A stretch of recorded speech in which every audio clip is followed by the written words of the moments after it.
pekerjaan yang dilakukan. Berikut adalah pekerjaan yang dilakukan selama dilaksanakannya kerja prakteknya. Yang pertama ada pemindahan sinyal, yang kedua fondasi bangunan sinyal, yang ketiga pendirian bangunan sinyal, yang keempat penggantian wesel. Nah, pemindahan sinyal itu tujuannya agar sinyal lama tidak terhalang oleh sinyal baru yang sedang dibangun. Syaratnya lokasi sinyal yang direlokasi 5-10 meter dari axial counter agar sinyal dapat bekerja dengan baik. Prosedurnya adalah yang pertama itu ada pelepasan sinyal, yang kedua pemindahan pondasi, yang ketiga ada pemasangan sinyal, yang keempat yang terakhir itu ada pengecekan sinyal. Nah, ini adalah detail pondasi bangunan sinyal yang digunakan.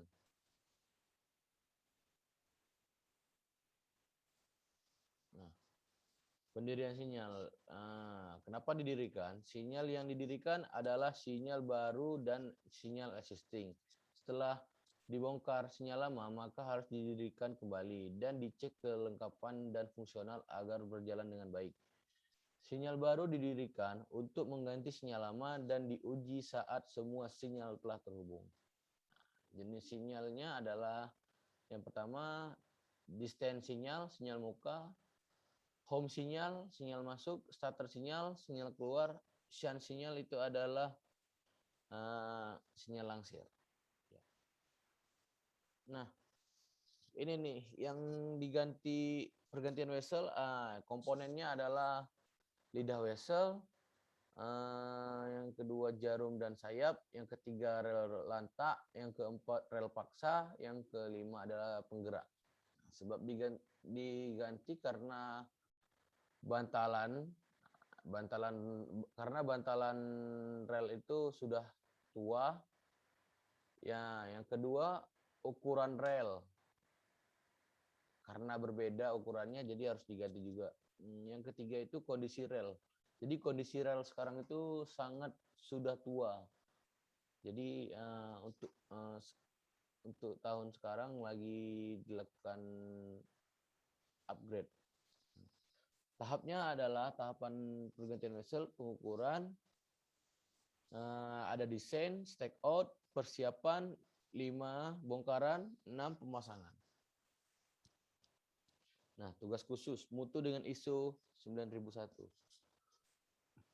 Jadi manfaatnya penerapan mutu ISO 1 meningkatkan kepercayaan dan kepuasan pelanggan melalui jaminan mutu. Yang kedua itu ada meningkatkan image perusahaan serta daya saing perusahaan dalam memasuki pasar global. Yang ketiga itu ada menghemat biaya pelanggan dan mengurangi duplikasi audit sistem mutu oleh pelanggan. Menurut Gaspers 2001. Hal-hal yang diperhatikan dalam form mutu. Ya, form dibuat berdasarkan data yang akan diambil dan atau data yang telah ada sebelumnya dalam suatu perencanaan pekerjaan. Nah, dengan adanya landasan mutu, dalam suatu form terdapat pedoman yang jelas dalam menentukan apakah item atau angka yang diisikan dalam form tersebut termasuk memenuhi standar mutu yang ditentukan atau tidak. Dengan adanya rincian tahapan dan timeline tersebut, suatu pekerjaan dapat memenuhi target yang telah direncanakan sebelumnya. Nah, ini langkah pembuatan. Jadi menentukan jenis data. Jenis data akan mempengaruhi bentuk dari form itu sendiri. Nah, selanjutnya metode pengumpulan data, menentukan metode apa yang akan digunakan dalam pengumpulan data. Selanjutnya menentukan standar mutu. Standar mutu itu digunakan untuk menentukan apakah pekerjaan yang dilakukan sudah sesuai atau belum. Nah, yang terakhir ada membuat form mutu. Form dibuat berdasarkan pekerjaan lapangan atau dilandasi dengan standarisasi mutu proyek. Nah, monitoring sinyal baru. Terus ada relokasi sinyal lama, inspeksi material, dan uji mutu bantalan. Nah, ini dari kendali mutu ISO 9001. Monitoring sinyal baru adalah memonitoring pembangunan sinyal baru. Relokasi sinyal lama adalah monitoring pemindahan sinyal lama. Inspeksi material, kontrol material yang datang apakah sesuai dengan spek tek yang ditentukan atau tidak. Yang terakhir, uji mutu bantalan. Uji mutu bantalan itu diuji langsung dengan menggunakan hammer test.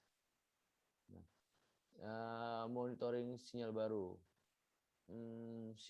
Satu, instalasi cahaya. Nah, yang pertama ada secara layout stasiun sinyal cahaya harus diletakkan pada posisi kilometer yang ditentukan dari desain layout stasiun. Nah, selanjutnya secara layout sinyal harus mengikuti ketentuan yang disyaratkan pada GB. Yang ketiga, sinyal harus didirikan di atas fondasi beton dengan tinggi elevasi sejajar kepala rel. Sinyal dipasang pada baut akur yang dicor di dalam beton dan dikencangkan dengan mur pengencang yang sesuai. Fondasi beton harus memenuhi standar kualitas K225. Baut angkur tertanam dalam beton dengan ketinggian yang memungkinkan dilakukannya penyetelan atau adjustment posisi kemiringan tiang sinyal. Yang kelima ada fondasi beton harus menyediakan lubang masuk kabel inlet yang memudahkan pekerjaan terminasi kabel. Nah, yang terakhir ada metode dan teknik yang digunakan dalam proses pemasangan sinyal harus mengacu pada standar instalasi yang biasa dilakukan dalam proyek konstruksi persinyalan. Nah, ini hasil inspeksi material dan J54 ini adalah kode. Jadi seperti J ini adalah sinyal masuk, kalau JLG sinyal keluar, L langsir, MJ sinyal muka, W wesel, ZP axle counter, PM point matching, menggerakkan wesel. Jadi kemarin setelah melakukan inspeksi material, ini yang diacu angka-angka ini. Nah, ini uji mutu bantalan rel. Bantalan rel beton memenuhi syarat arema dan sesuai dengan pengujian dari lembaga independen dari LUK, lembaga uji konstruksi. Nah, jadi desain kriteria bantal harus memiliki tekanan gandar 18 ton, tipe rel R54, kecepatan kereta api 120 km per jam, jarak spacing antara bantalan 600 mm, lebar sepur itu ya 1067, 1072, 1077, 1082 mm. Kemirikan dudukan kaki rel 1:40, tipe penambatnya elastis, luas bantalan 0,48 meter kuadrat, tebal balas minimum 25 cm, kekuatan beton 30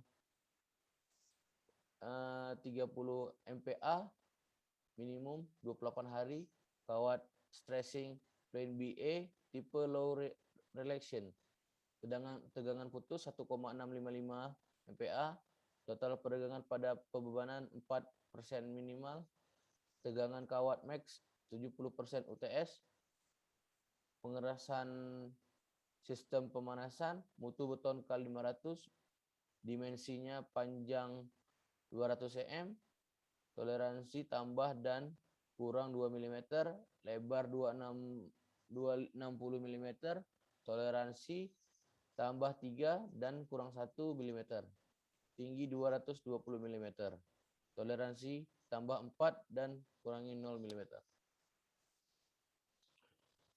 Jadi kesimpulan dan sarannya, kesimpulan dari praktek kerja ini, Hmm, banyak sekali mendapatkan pengetahuan dan pengalaman dalam pelaksanaan di lapangan. Tidak hanya mendapatkan ilmu di lapangan, tetapi penulis juga mendapatkan bekerja di kantor, mendapatkan pengalaman bekerja di kantor. Nah, pengalaman yang didapatkan penulis diantaranya mendapatkan pengetahuan tentang penempatan wesel, yang kedua mempelajari cara penggambaran wesel, yang ketiga mengamati pekerjaan struktural seperti pengecoran bangunan sinyal, yang terakhir ada mempelajari cara menentukan letak koordinat dengan total session. Dari praktek kerja ini, penulis dapat mengamati pekerjaan pelaksanaan di lapangan pada penggantian sistem persinyalan stasiun Yogyakarta Lempuyangan dengan menggunakan beberapa metode kerja yang sudah teratur sehingga memudahkan dalam melaksanakan.